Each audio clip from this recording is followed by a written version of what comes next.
गुर्जर सम्राट राजा मिहिर भोज इतिहास में दर्ज एक ऐसा नाम जिनसे जुड़ी कहावत कहाँ राजा भोज कहाँ गंगू तेली काफी प्रचलित है। क्या आप जानते हैं इसके अलावा भी कई ऐसे पहलू हैं जिनकी वजह से भारतीय इतिहास में उनका नाम स्वर्ण अक्षरों में लिखा हुआ है। जानते हैं क्या है वो पहलू। गुर्जर सम्राट मिहिर भोज विक्रमादित्य के वंशज थे। राजा भोज का जन्म कहाँ हुआ ऐसी कोई सटीक जानकारी तो है नहीं, लेकिन माना जाता है कि 980 ईस्वी में महाराजा विक्रमादित्य की नगरी उज्जैनी में उनका जन्म हुआ। आज से वह महाराजा विक्रमादित्य के वंशज कहे जाते हैं। पिता सिंधु राज धर राज्य के शासक थे। माना जाता है कि 15 साल की आयु में ही राजा भोज को राज्य की बड़ी जिम्मेदारी दी गई थी।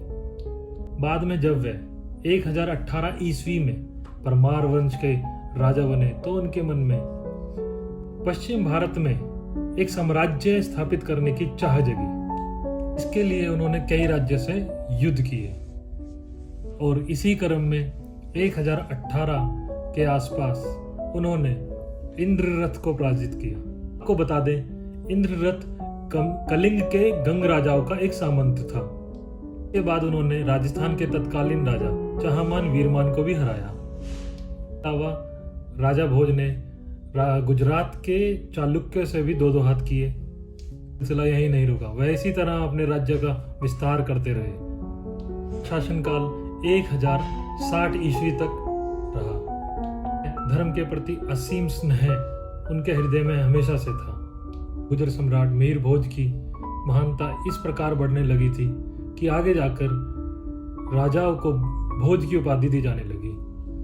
कला प्रेमी आचरण के शासक थे। उन्होंने अपने शासनकाल के दौरान कई ऐतिहासिक मंदिर, इमारतें और शहरों का निर्माण कराया।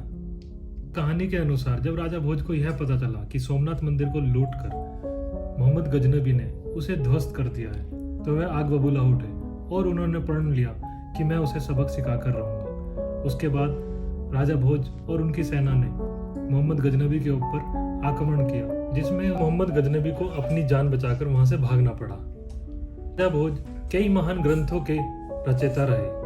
भोज को काव्य, शास्त्र और व्याकरण का भी ज्ञान था।